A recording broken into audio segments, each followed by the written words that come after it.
শ্রদ্ধাঞ্জলি শ্রুতি মণ্ডলকে আমি মঞ্চে ডেকে নেব।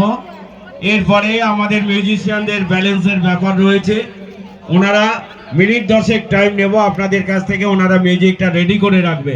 কারণ আপনাদের সুবিধার্থেই আমাদের সর্বময় কর্তারা অতিথিবৃন্দ আর কিছুক্ষণের মধ্যে উপস্থিত হবে। ওনারা মিনিট 10-15 মধ্যে ওনাদের ব্যালেন্সটা শেষ হয়ে যাওয়ার পর আবার বল করছে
দেখ রে।